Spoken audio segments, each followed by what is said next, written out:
João 6. Dando continuidade às nossas exposições no Evangelho de João, nós vamos meditar sobre a passagem do verso 16 ao verso 21. Tá bom? Estamos de acordo? Bom, o Evangelho de João conta 7 milagres de Jesus, né? Há controvérsias, mas eu fico com esse posicionamento. 7 milagres. Um dos milagres que Jesus conta é o que aconteceu antes desse, é a multiplicação dos pães e dos peixes. E esse milagre de Jesus, a multiplicação dos pães e dos peixes, está nos 4, é o único milagre que está nos 4 evangelhos. Mateus, Marcos, Lucas e João. Esse milagre aqui de Jesus andando sobre as águas do mar da Galileia está registrado em João, Mateus e Marcos. Eu resolvi fazer uma compilação desses 3 relatos, num relato só. Entenderam? Peguei os 3 relatos, compilei, fiz um relato só, e nós vamos ler juntos esse relato que é de Mateus 14, Marcos 6 e João 6. Vamos ler juntos? Vamos lá? Dá para ver isso aí ou dá para aumentar a letra? Não dá? Não, né? Então vamos ler aí, vamos forçar os olhos. Leamos. Após a multiplicação dos pães, Jesus obrigou os discípulos a entrarem no barco e irem adiante para o outro lado, em direção a Betsaida e Cafarnaum, enquanto ele despedia a multidão. Em seguida, subiu ao monte para orar sozinho. Ao cair da noite, o barco já estava no meio do mar, sendo açoitado pelas ondas, pois o vento era contrário. Já era escuro e Jesus ainda não havia ido até eles. Pode voltar. Então, houve a multiplicação dos pães e dos peixes. 5 pães e 2 peixinhos, né? Que alimentou, para contar só os homens, 5.000 homens, né? Sem contar as crianças e as mulheres. Jesus, então, depois disso, obriga os seus discípulos a atravessar o mar da Galileia até Betsaida. Betsaida quer dizer casa dos peixes. Até Betsaida, no barco, né? Cafarnaum é uma cidade onde morava... Jesus morou por algum tempo e pregou muito lá. Enquanto ele despedia a multidão, ele foi para o monte orar, ficou longe dos seus discípulos, um pouco longe dos seus discípulos, enquanto eles se aventuravam no mar, né? E ao cair da noite, eles já estavam... Há alguma controvérsia sobre a distância, alguns dizem 6 quilômetros, outros dizem de 25 a 30 estádios, que não dá 6 quilômetros, mas é porque essa questão de medida é um pouco difícil de mensurar, porque as pessoas estão registrando lá, ele não vai pegar uma régua e medir até onde estavam os discípulos, né? Então, eles estavam aí, nessa compilação dos 3 relatos, ficou essa descrição, estavam no meio do mar, né? E o mar era açoitado por ondas, porque o mar da Galileia era assim, de repente, sem que se esperasse, vinha uma tempestade. Continuemos. Vamos lá. Enquanto isso, ele os viu remando com dificuldade. Na quarta vigília da noite, entre 3 e 6 da manhã, Jesus foi até eles, andando sobre o mar, e queria passar adiante deles. Quando os discípulos o viram andando sobre o mar, ficaram aterrorizados, pensando ser um fantasma, e gritaram de medo. Mas imediatamente Jesus lhes disse: "Tende bom ânimo, sou eu, não temais." Então, o que acontece? Esse entre 3 e 6 da manhã fui eu que coloquei, não está em nenhum dos relatos, tá? Só diz que é na quarta vigília da noite, que é esse período que o judeu dividia os períodos de oração. 3 e 6 da manhã. Então, Jesus os vê de onde ele está, o mar está enfrentando uma tempestade, né? E Jesus vai até eles e passa adiante deles, e eles veem Jesus e acham que é um fantasma, né? Essa palavra fantasma não aparece nas Escrituras, a não ser no relato de Mateus lá. Não tem fantasma na Bíblia, tá? Tem fantasma aí na cabeça das pessoas, mas na Bíblia não tem, né? Então, eles gritam de medo, e eu também. E você? Você acha uma tempestade, madrugada, você está no mar, de repente vem uma figura andando sobre as águas, quem não grita? Alguém aqui não gritaria? Levanta a mão. Todo mundo gritaria, né? E ele diz uma coisa, tem de bom ânimo, sou eu. Essa expressão sou eu, na verdade, no grego e no hebraico vem eu sou. Lembra disso? Eu sou. Um dos hinos que eu mais gosto de ouvir o coral proclamar e cantar. Eu sou. Né? O eu sou vos enviou. Está lembrado? Sigamos então. Leiamos. Então ele respondeu, Senhor, se és tu, manda-me ao teu encontro por sobre as águas. E Jesus disse, vem. Pedro desceu do barco e andou sobre as águas em direção a Jesus. Porém, vendo o vento forte, ele medo começou a afundar, clamando, Senhor, salva-me. primeira lição. Obedecer não implica obedecer a Deus em sermos isentos de tempestades na vida. Obedecer, não é porque você obedece a Jesus, porque você obedece a Deus, que você está isento de enfrentar dificuldades na vida. Obedecer a Jesus é bom, mas Ele mesmo disse, no mundo passais por aflições. Profetas obedeceram ao chamado de Deus. E Jesus disse de Jerusalém, Jerusalém, Jerusalém, tu que matas os profetas. Não era fácil ser profeta. Nós sabemos, né, que Isaías, o profeta da corte, foi morto por Manassés, o rei, cerrado ao meio. E não era uma morte assim tão simples, não. Então, obedecer a Deus é obrigação. É fruto da ação do Espírito Santo de Deus na nossa vida. Mas obedecer, meus amados irmãos, a Deus, é bom que nós que estamos aqui nessa noite saiamos com isso em mente.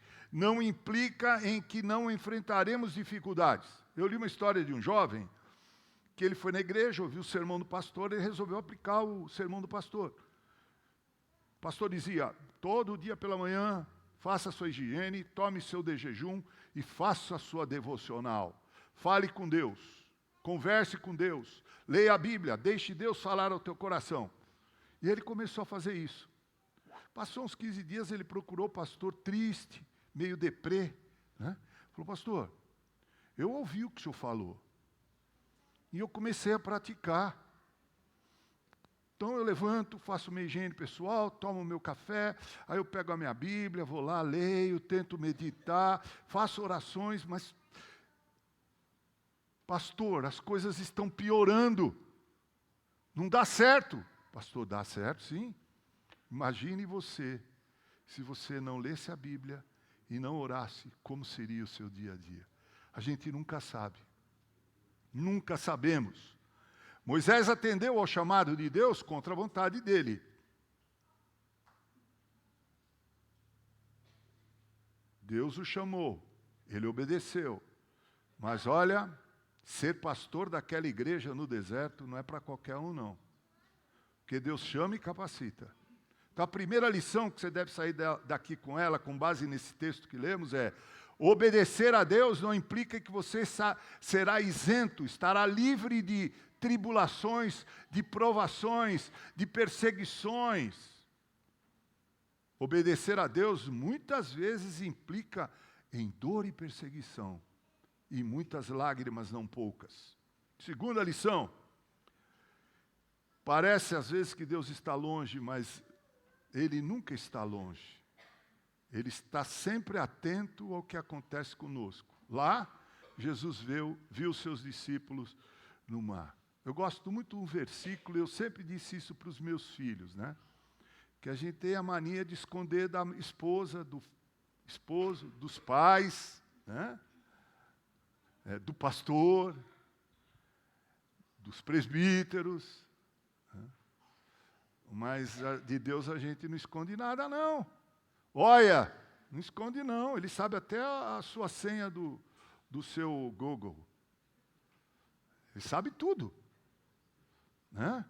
Provérbios 15:3 diz assim: os olhos do Senhor estão contemplando os maus e os... A essa hora, nesse mesmo momento, Deus está, como Cristo estava no monte orando, atento aos seus discípulos no mar. Ele está hoje olhando para essa congregação e para todos os seus filhos eleitos antes da fundação do mundo, espalhados por toda a terra. Hoje Ele está olhando, e Ele está olhando com olhos paternais de amor e olhos de cuidado. Jesus disse, na clássica passagem considerada a grande comissão: eis que estou convosco todos os dias, não é só a de vez em quando, até a consumação dos séculos. O Senhor estava lá, o anjo do Senhor estava lá, quando Daniel estava na cova dos... E ele estava lá como um anjo de Deus, com os amigos de Daniel na fornalha de fogo. Quando a gente diz, na celebração da ceia, que Ele está presente, não é porque Ele é um fantasminha camarada, é porque Ele está presente mesmo. Muitos estão aqui nessa noite para cumprir uma convenção, porque até gostam da agenda, da liturgia, gostam de ouvir o Diogo, gostam de ouvir o Mauro, ou outros pregadores, gostam dos hinos, gostam dos cânticos, gostam das músicas, mas nós estamos aqui porque antes de nós Ele já estava nos esperando. Posso ouvir um aleluia presbiteriano? Está melhor. Que Ele já estava aqui. E o diabo também, né? O diabo também. Tem até uma anedota, será que eu conto? Você acha que devo contar, Fernando? Não, então não, ele falou, vocês conversem com ele depois. Ele está presente. Ele chega antes da gente. E o diabo também está presente. Muitas vezes soprando nos nossos ouvidos, usando essa ou aquela pessoa para nos tirar do rumo que é prestar verdadeira adoração a Deus. Deus está atento, apesar de parecer distante. Eu já senti isso. Na minha enfermidade, quantas vezes eu perguntei: Senhor, onde Tu estás?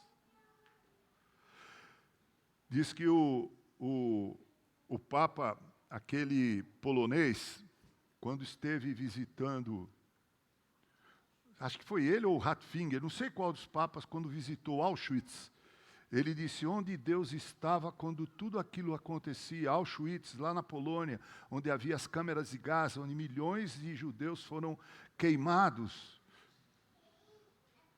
depois de serem mortos nas câmeras de gás. Os corpos eram levados para as fornalhas.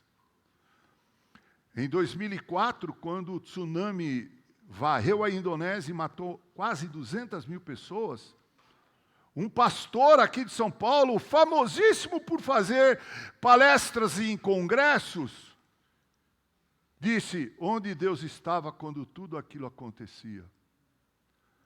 A resposta é: Deus estava na cruz em Cristo Jesus, morrendo por mim e por você, morrendo por aqueles que morreram naquelas câmeras de gás e foram queimados nas fornalhas, por aqueles na Indonésia que foram mortos e sucumbiram debaixo de águas. Obedecer não implica em não sofrer. Vida cristã é marcada por sangue, suor e lágrimas. Eu brinco às vezes, vida cristã não é SAF, sombra e água fresca. Tem nada a ver com as mulheres aí, né? Vida cristã, meus irmãos, até o dia glorioso da volta de Cristo Jesus, É uma vida marcada por sangue, suor e lágrimas. Terceira lição. Ele pode parecer não se importar, mas ele sempre vem na quarta vigília da noite. A minha visão escatológica acomoda o seguinte pensamento. A sociedade humana caminha a galope para uma convulsão. A gente vê lá o Irã, Israel,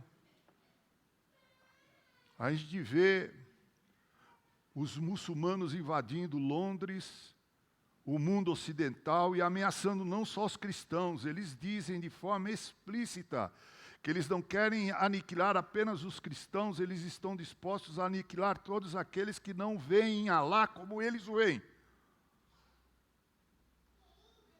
Ainda bem que essa mesquita sunita, que é egípcia, eles aqui de vez em quando eles passam, aqui até dão tchauzinho para nós. Estão dando tchauzinho.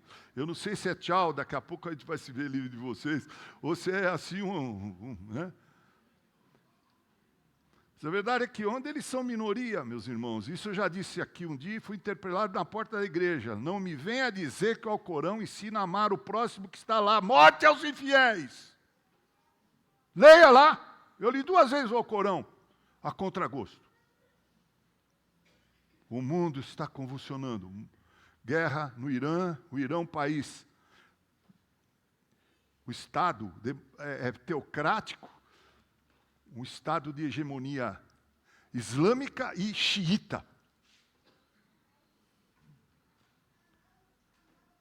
Vivemos dias muito difíceis, meus amados irmãos. Na minha visão escatológica, o mundo caminha a passos largos para uma convulsão. E a igreja, na minha visão escatológica, vai passar pela grande tribulação. Eu não vejo sentido nenhum grande tribulação para ímpio. Ímpio não precisa ser provado. Quem tem que ser provado pelo fogo é a igreja. Estejamos preparados. Isso pode estar mais perto do que a gente imagina. O povo de Israel ficou 430 anos no cativeiro egípcio, 70 anos no cativeiro babilônico. Eu fico imaginando quantas vezes deve ter tido conversinhas lá no assentamento dos israelitas no Egito, de noite, quando faziam suas refeições. Quando Deus vai nos livrar desse peso? Fico imaginando como os judeus ficaram pedindo a Deus em oração para livrá-los do cativeiro babilônico. Pode demorar, mas ele vem na quarta vigília da noite, aleluia. Ele vem. Tem até uma música bonita que a Raquel Novaes gravou, junto com a Ademar de Campos. Ele vem para te buscar, ele vem para te salvar, não é isso? É linda, vocês gostam dessa música? Então, vamos aprender um dia para cantar aqui. Ele vem. Como ele estava lá no monte, ele percebeu o sofrimento dos seus e veio até eles. Meu pai casou-se com a minha mãe, e minha mãe, logo no 2º ano de casamento, foi convertida. E minha mãe, durante toda a vida dela, grande parte da vida dela, ela testemunhou de Jesus para os filhos e para o marido, para o Vincenzo. E ele conhecia teologia. Ele veio da Itália com bom conhecimento de teologia. Às vezes ele ia na igreja da minha mãe, ouvia os sermões, e aí eles ficavam discutindo em italiano sobre o sermão.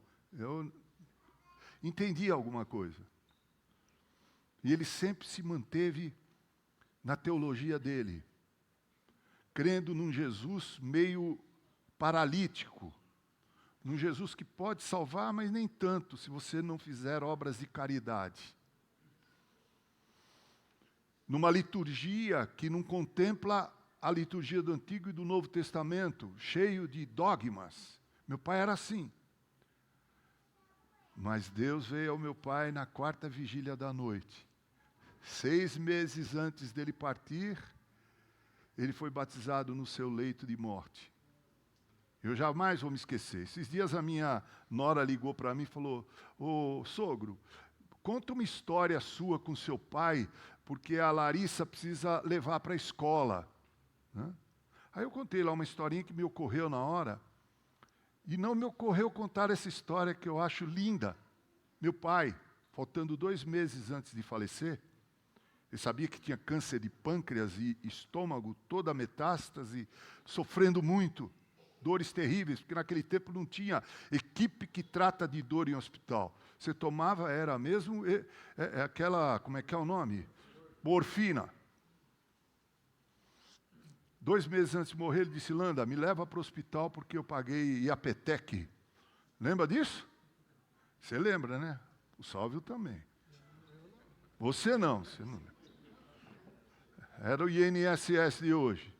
Eu quero morrer no hospital, eu quero morrer com dignidade. Minha mãe levou meu pai para lá, Hospital Brigadeiro, São Paulo. Era às 10 horas da manhã do dia 15 de fevereiro de 1974. Papai disse para o enfermeiro: capricha no banho, porque esse é meu último. E a 1h papai fechou os olhos na terra para abri-los no céu. O chefe da equipe, o médico, o chefe da equipe que assistia os pacientes naquela ala, reuniu todos os médicos e paramédicos e disse: vamos fazer 1 minuto de silêncio, porque hoje morreu um cristão nesse hospital. Conto isso com tristeza por ter perdido o papai. Me faz uma falta, sempre me fez uma falta. Figura masculina é muito importante no contexto da educação dos filhos. Mas conto isso para dizer para você que Ele vem para nos salvar. Ele vem. Eu queria finalizar dizendo o seguinte, pensando na música que o coral cantou muito bem. Abre o teu coração e faz dele o lugar onde Cristo possa reinar. Estou querendo apelar para que você seja um presbiteriano. Não. Eu não nasci em Cristo na igreja presbiteriana. Eu conheci Jesus na igreja evangélica congregacional por uma questão da história de Deus. Comigo ele me trouxe para a igreja presbiteriana. O que eu gostaria é que você abrisse o teu coração para recebê-lo. Porque a gente nunca sabe quando será a 4ª vigília da noite. Vamos orar.